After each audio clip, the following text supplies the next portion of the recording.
Hello नमस्कार दोस्तों, मैं गौरव आपके अपने परिवार पाठशाला विद गौरव में आप सभी का स्वागत करता हूं। तो आज आज आज दिनांक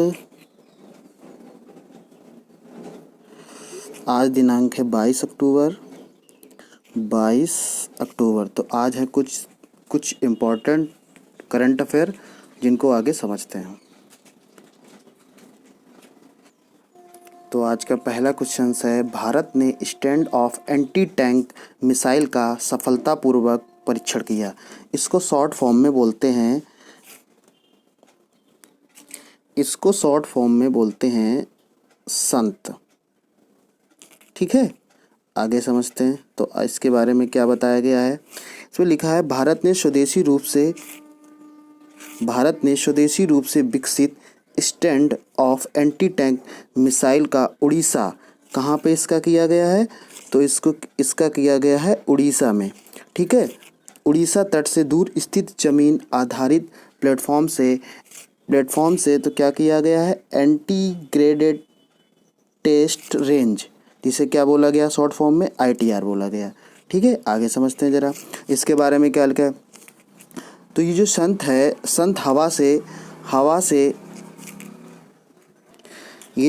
है ये हवा से सतह पर मार करने वाली मिसाइल है और एंटी टैंक मिसाइल। इसको लॉन्च किसने किया है, तो लॉन्च का देखेंगे यहाँ पे क्या लिखा है, हेलीकॉप्टर द्वारा लॉन्च नाग द्वारा ये उन्नत संस्करण है। आगे नेक्स्ट समझते हैं क्या है, यह भारतीय वायुसेना। तो भारतीय वायुसेना से मतलब क्या है, ये DRDO द्वारा कैसा है, विकसित है। आगे इसमें और क्या आगे बोला गया, इसमें प्रक्षेपण से पहले लॉक ऑन, कौन सी सुविधा, लॉक ऑन, और लॉन्च के बाद लॉक ऑन दोनों हैं। बात समझ में आ गई, आगे समझते हैं। इसी में आगे है, यह 15 किलोमीटर से 20 किलोमीटर। तो इसका अगर देखा जाए तो इसका टारगेट कितना है, 15 किलोमीटर से लेकर 20 किलोमीटर के दूर अगर ये लक्ष्य है तो ये क्या कर सकता है, नष्ट कर सकता है। आगे नेक्स्ट क्वेश्चन आज का समझते हैं। तो आगे नेक्स्ट क्वेश्चन है, यूपी गवर्नर ने महिलाओं की सुरक्षा अभियान के लिए सेफ्टी प्रोजेक्ट की क्या की है, शुरुआत की है। ठीक है, ज़रा समझते हैं इसको पूरी तरीके डिटेल में क्या है। तो जैसा कि पता होगा, उत्तर प्रदेश की राज्यपाल आनंदीबेन पटेल, कौन है, उत्तर प्रदेश की राज्यपाल आनंदीबेन पटेल ने कहाँ पे किया हुआ है, लखनऊ में। ठीक है, हाँ, लखनऊ में सेफ्टी प्रोजेक्ट का क्या किया गया है, आपका उद्घाटन किया है।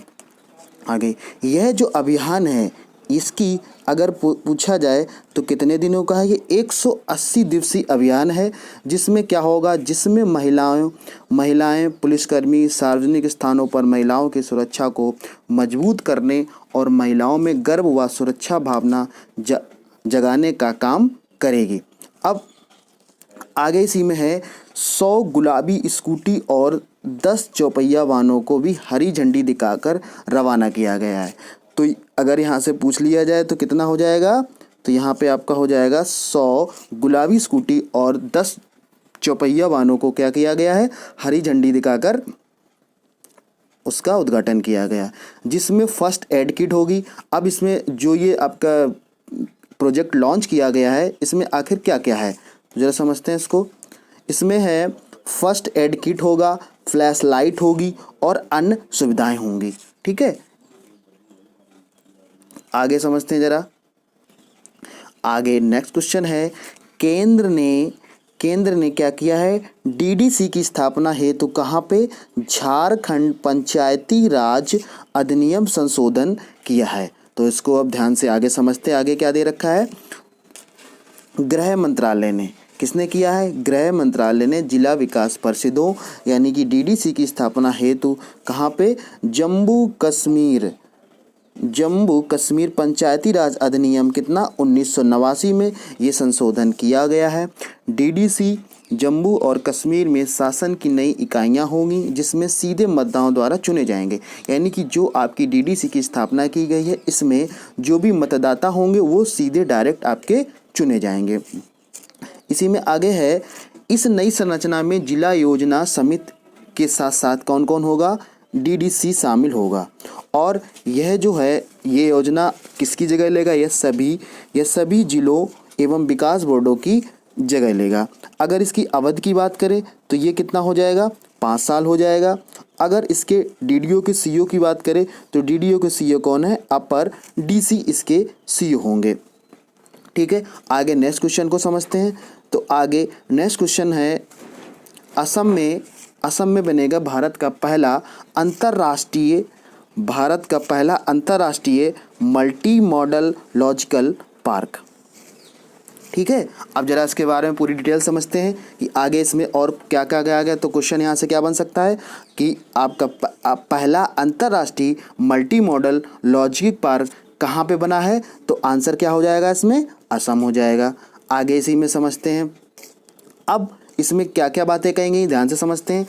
देखो समझिए, आगे लिखा हुआ केंद्रीय सड़क परिवहन और राज्य मंत्री तो ये कौन है, आपके नितिन गडकरी हैं। इन्होंने ये कहाँ पे लॉन्च किया है, असम में किया है। असम के जोगीघोपा के भारत के पहले मल्टी लॉजिकल पार्क की आधारशिला रखी है। ठीक है, बात समझ में आ गई है। आगे समझते हैं इसमें। और इसमें यहाँ पे देखा जाए, इसके लिए जो कुल लागत है, अगर लागत की बात करें तो यहाँ पे लागत कितनी है, 693 करोड़। कितनी लागत है, 693 करोड़ के साथ केंद्र की भारतमाला परियोजना के तहत विकसित किया जा रहा है। ठीक है, आगे असम और उत्तर प्रदेश के लोगों को हवाई सड़क, यानी कि अगर इसकी बात करते हैं तो ये असम के लोगों को कहाँ कैसे इस काम करेगा, तो ये हवाई होगा, हवाई सड़क रेल जल मार्ग से सीधे संपर्क करेगा। यानी कि अगर क्या देखा जाए, ये तीनों मार्गों से ये क्या करेगा, आपका सीधे संपर्क करेगा। अब इसमें 20 लाख लोगों को, इसमें कितना होगा, 20 लाख लोगों को रोजगार मिलेगा। इसमें 3 घटक होंगे। 3 घटक का मतलब क्या है, आपको पहले ही बता दिया कि एक कौन का होगा, एक आपका सड़क होगा, दूसरा रेलवे होगा और बुनियादी ढांचा होगा। इसी में नेक्स्ट क्वेश्चन देखते हैं। नेक्स्ट क्वेश्चन क्या है आपका, नेक्स्ट क्वेश्चन है कोविड-19 क्या है, कोविड-19 के पुनर्नियोजित औषधियों पर आपका लॉन्च किया गया है, क्यूरेड का शुभारंभ किया गया। किसका शुभारंभ किया गया, क्यूरेड का शुभारंभ किया गया। अब जरा इसको डिटेल में समझते हैं कि आखिर इसमें क्या क्या बातें बोली गई हैं।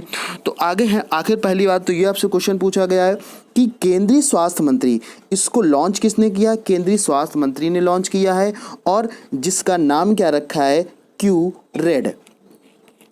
आगे इसी में अब समझते हैं कि क्यूरेड है क्या। आखिर क्यूरेड एक तरीके की क्या है, ये एक तरीके की वेबसाइट है जो कोविड-19 से जुड़ी क्लिनिकल परीक्षणों जैसे CSIR के उद्योग, अन्य सरकारी विभागों, मंत्रालयों के साथ साथ साझेदारी में जुटाने के साथ साथ व्यापारी जानकारी देगा। यानी कि अगर ये क्या है, क्यूरेड क्या एक तरीके की एक वेबसाइट होती है।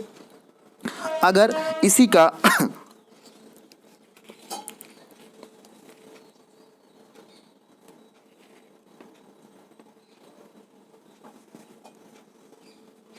अब इसमें यह कोविड-19 के दवाओं, निदान व उपकरणों के बारे में पूरी तरीके से क्या। आगे नेक्स्ट क्वेश्चन है, दिल्ली में कहाँ पे, दिल्ली में HCNG यानी कि HCNG संयंत्र का उद्घाटन और परीक्षण की शुरुआत हुई है। अब इसको डिटेल में समझते हैं कि आखिर इसमें और क्या क्या हुआ है। तो ये इसकी अगर पूछा जाए कि किसने इसका उद्घाटन किया है, तो ये कौन थे, धर्मेंद्र प्रधान ने इंडियन ऑयल के कॉम्पैक्ट सुधारक संयंत्र का उद्घाटन किया है। और ये कैसा होगा, हाइड्रोजन मिश्रित CNG होगा। यानी कि तभी इसका नाम क्या रखा गया है, HCNG, यानी कि हाइड्रोजन से मिश्रित ये क्या होगा, CNG होगा। जो ये कहाँ पे ट्रायल किया गया है, तो ये किया गया दिल्ली के बसों के ट्रायल के रन द्वारा ये किया गया है। आगे इसी में और क्या है, आगे है यह भौतिक मिश्रणों, यानी कि किसकी बात कर रहा है, भौतिक मिश्रणों की तुलना में ये 22% सस्ता होगा। इसीलिए क्या किया, इसीलिए दिल्ली में इसको ट्रायल के रूप में यूज किया जा रहा है। सुप्रीम कोर्ट द्वारा दिल्ली एनसीआर की खराब वायु गुणवत्ता हेतु हाइड्रोजन के वाहनों को सुझाव दिया गया है। इसी में नेक्स्ट क्वेश्चन है आज का। एला वेनिल ने Sheikh Russel international air rifle में स्वर्ण पदक जीता। इसको डिटेल में समझते हैं क्या है।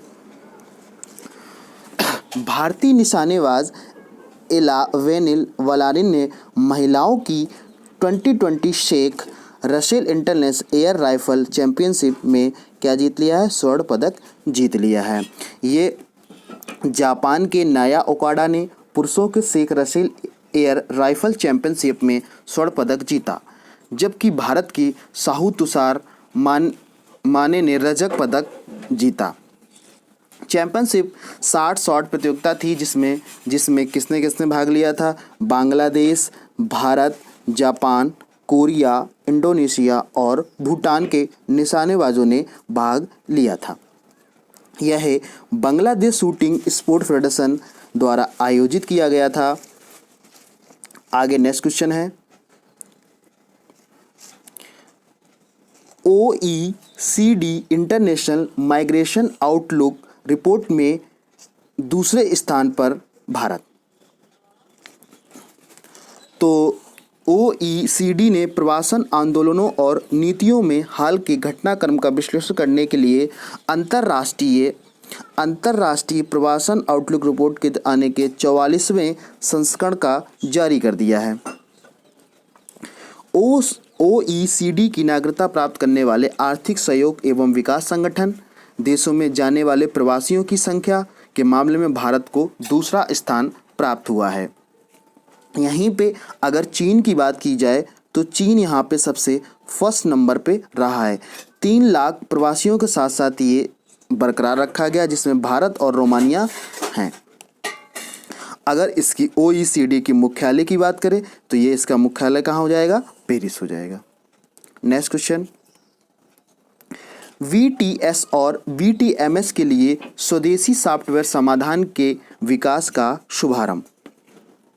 इसमें क्या है? पोत की स्थिति, ट्रैफिक, मौसम संबंधी खतरे की चेतावनी का निर्धारण करने हेतु जहाजरानी राज्य मंत्री ने समुद्री यातायात सेवा और पोत यातायात निगरानी व्यवस्था के लिए स्वदेशी सॉफ्टवेयर समाधान का शुभारंभ किया है। इसमें क्या क्या होगा? VTS समुद्र जीवन की सुरक्षा, नेविगेशन की दक्षता और समुद्री दक्षता की सुरक्षा में योगदान देगा। VTMS के तहत सोल्स अनिवार्य है। आधुनिक VTMS एकल ऑपरेटर सभी सूचनाओं को एकीकृत करता है। यह सॉफ्टवेयर के भविष्य के उन्नयन लागत को कम करेगा। आगे नेक्स्ट क्वेश्चन है। महाराष्ट्र सरकार ने सड़क सुधार हेतु भारत और ADB के बीच 177 मिलियन का समझौता किया है। एशियन विकास बैंक ADB ने महाराष्ट्र में 450 किलोमीटर के राजमार्ग व प्रमुख जिला सड़कों के उन्नयन हेतु भारत के साथ $177 मिलियन के ऋण समझौते पर हस्ताक्षर कर दिए हैं। इस परियोजना हेतु महाराष्ट्र सरकार की बात की जाए तो 78.99 मिलियन का योगदान आपका कौन दे रहा है? महाराष्ट्र सरकार दे रही है। इसके तहत 7 जिलों 2 प्रमुख जिलों सड़कों और 11 राज्यों को लेन देन के मानक अपग्रेड किया जाएगा। यह बाजारों, रोजगारों के अवसरों व सेवाओं तथा बेहतर पहुंच के लिए ग्रामीण क्षेत्रों के शहरी केंद्रों के बीच क्या करेगा? कनेक्ट करेगा। आगे नेक्स्ट क्वेश्चन समझते हैं। सिक्किम में खुलेगी एकीकृत खाद्य प्रसंस्करण इकाइयाँ। क्या है इसको समझते हैं जरा। इफ्को के जैविक संयुक्त उद्यम सिक्किम इफ्को ऑर्गेनाइज लिमिटेड ने जैविक खेती को बढ़ावा देने हेतु रंगपो सिक्किम में 2 एकीकृत खाद्य प्रसंस्करण इकाइयों की शुरुआत की है। इसमें बताया गया लगभग 50 करोड़ की कुल लागत के साथ